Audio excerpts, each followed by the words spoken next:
Hello vengeance and Asian lover, welcome back to our channel. तो आज हम appointed to serve you का next part देखने वाले हैं। लास्ट पार्ट में हमने फ्लैशबैक देखा था जिसमें ईबो टैंगसन को बचाने के लिए उससे बाइट करता है, लेकिन शियुन को गलतफहमी होती है और उसे लगता है कि ईबो की बाइट की वजह से ही टैंगसन मर चुका है। तो इसके आगे क्या होगा ये हम आज के पार्ट में जानेंगे। टैंगसन ने शियुन को सब कुछ बता दिया जो भी उसके साथ हुआ था। टैंगसन की बातें सुनकर शियुन को बुरा लगा। उसने टैंगसन को कसकर गले लगाया और फुट फुट कर रोने लगा। उस दिन न केवल उसने टैंगसन को बल्कि उसके बच्चे को भी खो दिया था और वो अपने प्यारे भाई से नफरत भी करने लगा था और उसके बुरी तरीके से डेथ के बारे में भी कामना करता था, जबकि ईबो ने केवल उसे प्रोटेक्शन करने की कोशिश की थी। यही सब सोचते हुए शियुन रोने लगा। शियुन शांत हो जाओ, टैंगसन ने कहा। मैं शांत कैसे हो सकता हूँ? जेलसी और गुस्से के कारण मैं रियलिटी को नहीं देख सका। मेरी वजह से ना केवल तुम्हें, तुम्हारा परिवार और मेरे छोटे भाई को भी बहुत तकलीफ हुई और अब मैं इस सब को कैसे ठीक करूँगा? शियुन ने रोते हुए कहा। शियुन, ये तुम्हारी गलती नहीं है, टैंगसन ने जवाब दिया। अब जब तुम्हारी सोल यहाँ है तो मैं चाहता हूँ कि तुम मेरे साथ रहो। मैं तुम्हें फिर से नहीं खोऊंगा, शियुन ने कहा। एक बार जब टैंगसन ने महसूस किया कि आंसू उसके कंधों पर गिरना बंद हो गए हैं, तो उसने धीमी आवाज में बोलना जारी रखा। शियुन, ये बॉडी ज़्यान की है। वो अभी तो सो रहा है, लेकिन सुबह होते ही वो जाग जाएगा। मैं उसके बॉडी पर कब्जा नहीं करने जा रहा हूँ। वैसे ज़्यान बहुत थक गया है, उसकी बॉडी भी बहुत कमजोर है और वो एक बच्चे की उम्मीद भी कर रहा है, टैंगसन ने कहा। शियुन ने शौक होते हुए उसकी ओर देखा। एक बेटा? मेरे भाई का? शियुन ने धीरे से कहा। हाँ शियुन, ये सच है और ज़्यान को अब इंसानों की दुनिया में लौटने में मदद करो। ये कर्ज बहुत हो गया, इसे रुकना चाहिए। प्लीज ज़्यान को इस सब से फ्री करने में हेल्प करो। मैं चाहता हूँ कि वो उसके परिवार के पास वापस लौटे। मेरा ब्लड और मेरी सोल ने सभी पूर्वजों का दर्द महसूस किया है। मेरी सोल सदियों से पुनर्जन्म लेती रही। मैं उनके बॉडी में रहता था। ज़्यान मेरे जैसा है। अगर वो चाहता है कि इस सब से फ्री हो तो उसकी पावर से इस कर्ज को खत्म कर सकती है। मैं अब ज़्यान और उसके बच्चे को उस पिंजरे में नहीं रखना चाहता। वो इसके लायक नहीं है। उन्हें उस कर्ज से बचाने में मेरी हेल्प करो। टैंगसन ने शियुन को रिक्वेस्ट की। उसकी आंखों से आंसू निकलने लगे। वो पूरे दिल से चाहता था कि ये कर्ज खत्म हो जाए। ये ठीक है, मैं आपसे प्रॉमिस करता हूँ, लेकिन टैंगसन, मैं आपको फिर से नहीं खोने वाला हूँ। मैं आपकी सोल को ज़्यान के बॉडी से अलग करने का एक तरीका सर्च करूँगा, शियुन ने कहा। मुझे तुम पर भरोसा है मेरे प्यारे शियुन, टैंगसन ने कहा। शियुन ने टैंगसन को फिर से गले लगाया और उसे ब्राइडल स्टाइल में उठाते हुए बेड पर ले गया। टैंगसन को बेड पर लेटाने के बाद शियुन उसके बगल में बैठ गया और पैर से उसके माथे पर किस करने लगा। उन दोनों ने अपने हाथ जोड़े, लेकिन शियुन ने टैंगसन के हाथों में उस रिंग को देखा। वो रिंग ज़्यान और ईबो की शादी की रिंग थी। जो रिंग ये साबित करती है कि ये बॉडी और ज़्यान बस ईबो की है। उस रिंग को देखकर शियुन उदास हो गया और उसकी एक्सप्रेशन चेंज हो गई। शियुन ने टैंगसन को देखा। तुम्हें पता है टैंगसन, मैंने इसके लिए बहुत लंबे समय तक इंतजार किया है। जब मैंने तुम्हें दोबारा देखा तो मैंने तुम्हें किस करने के लिए और तुम्हारा हाथ कभी न छोड़ने के बारे में सोचा, लेकिन अब मैं ऐसा नहीं कर सकता क्योंकि ये बॉडी ज़्यान की है और वो मेरे भाई की नियति है। शियुन ने टैंगसन की आंखों में देखते हुए कहा। चिंता मत करो शियुन, ये पल ही मेरे लिए बहुत काफी है। बस ज़्यान और उसके बच्चे को प्रोटेक्ट करने में मेरी मदद करो। ज़्यान इस सब के लायक नहीं है। उसे इस कर्ज से फ्री होना चाहिए। अगर ऐसा होता है तो मैं ठीक हो जाऊंगा, टैंगसन ने अपने चेहरे पर एक उदास स्माइल के साथ कहा। टैंगसन, मैं आपसे प्रॉमिस करता हूँ, आपको इस सब से फ्री करने के लिए मैं एक तरीका सर्च करूंगा। हम जल्द ही फिर से एक साथ होंगे, शियुन ने कहा। सुबह होते ही धीरे धीरे ज़्यान जाग गया। पहली चीज वो थी जिस पर उसकी नजर गई वो शियुन का फेस था और उन दोनों के हाथ जुड़े हुए थे। ज़्यान डर गया और शियुन का हाथ एक तरफ फेंक दिया। नहीं, मुझे मत छुओ। कहा है मेरे गॉड ईबो कहा है, जैन ने कहा। जैन को देखकर शियोन उदास होकर मुस्कुराया। टैंगसन वापस जैन के बॉडी में सो गया। ये ठीक है, ईबो जल्द ही तुमसे मिलने आएगा, चिंता मत करो। मैंने तो सिर्फ तुम्हारा हाथ पकड़ लिया, तुम्हें गले लगाया और तुम्हारे माथे पर किस किया, मैंने और कुछ भी नहीं किया, शियोन ने मुस्कुराते हुए कहा, जब उसने देखा कि जैन डर के मारे अपने शरीर की जांच कर रहा है। मैंने तुमसे कहा था कि मुझे मत छुओ, दोबारा ऐसा मत करना। मैं वो टैंगसन नहीं हूँ, या उसका जो भी नाम है, जैन ने गुस्से में जवाब दिया।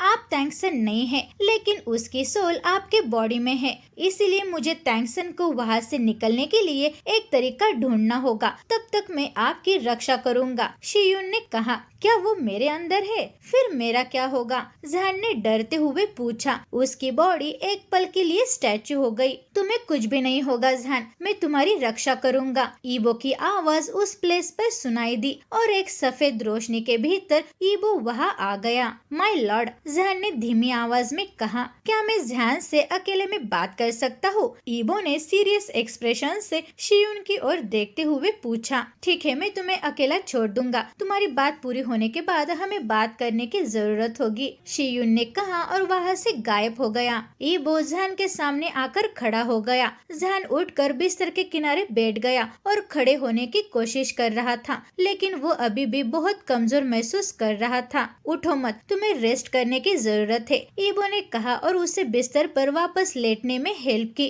वे दोनों एक पल के लिए एक दूसरे को देखते रहे। इसकी वजह से जैन शर्मा गया और धीमी आवाज में कहते हुए उससे दूर देखने लगा। माय लॉर्ड, मैं बिल्कुल ठीक हूँ, क्या आप ठीक है? क्या आपके भाई द्वारा लगाए गए घाव मिट गए? जैन ने चिंतित होकर पूछा। हाँ जैन, मैं बिल्कुल ठीक हूँ, मैं एक गॉड हूँ, इस बात को याद रखो। और मेरी चिंता करने के लिए शुक्रिया, आपको हम दोनों के बीच में नहीं आना चाहिए था, ईबो ने धीमी आवाज में कहा। मुझे पता है, मुझे ऐसा नहीं करना चाहिए था, जैन ने जवाब दिया। जैन की आवाज उदास हो गई। उसने ईबो को देखे बिना चादर को कसकर पकड़ लिया।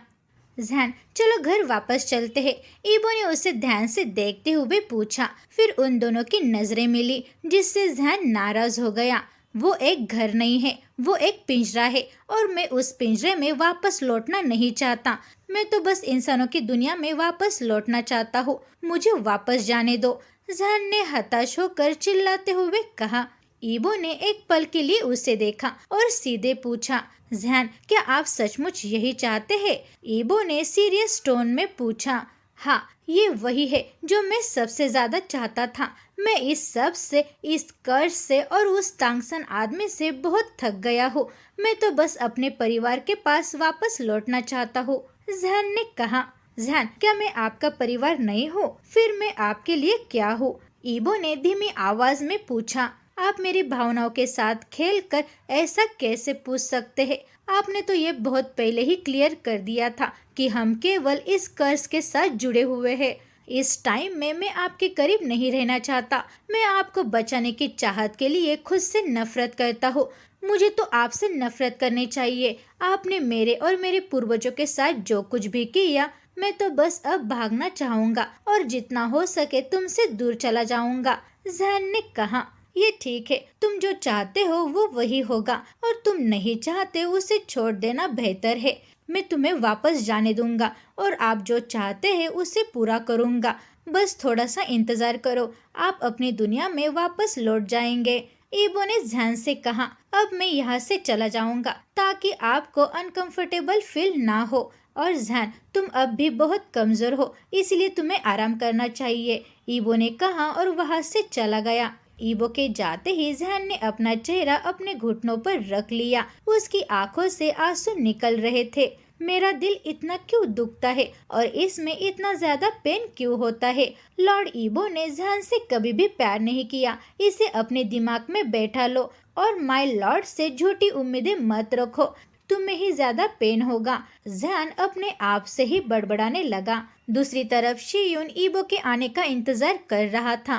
कुछ देर में ही ईबो उसके सामने आया। ईबो ने अपने भाई की ओर देखे बिना अपनी आंखें बंद कर ली। ईबो, मुझे पता है कि आपसे सॉरी कहना या आपने जो कुछ भी किया उसके लिए शुक्रिया कहना ये बस काफी नहीं है, लेकिन मुझे बचाने के लिए और टैंक्सन की हेल्प करने के लिए मैं सच में तुम्हें शुक्रिया करना चाहता हूँ। शियुन ने कहा, मुझे शुक्रिया मत कहो, फाइनली आप ही सही थे। मैं आपका भाग्य चुराना चाहता था, मैं ज़्यान को आपसे छिपाना चाहता था और मैं इसके लिए आपसे कभी भी सॉरी नहीं कहूँगा। मैं ज़्यान को ऐसे ही गायब नहीं होने दूंगा। अगर ज़्यान मेरे साथ नहीं रहना चाहता तो मैं उसके फैसले का रिस्पेक्ट करूँगा, लेकिन वो बॉडी बस मेरे ज़्यान की है। मैं टैंक्सन को वो बॉडी नहीं लेने दूंगा। ईबो ने कहा, अच्छा ये ठीक है, वैसे मैं भी नहीं चाहता कि टैंक्सन की सोल उस लड़के के बॉडी में रहे और मैं जल्द ही टैंक्सन की सोल को उस बॉडी से फ्री करूंगा। उन दोनों की सोल को अलग करने में मेरी हेल्प करो।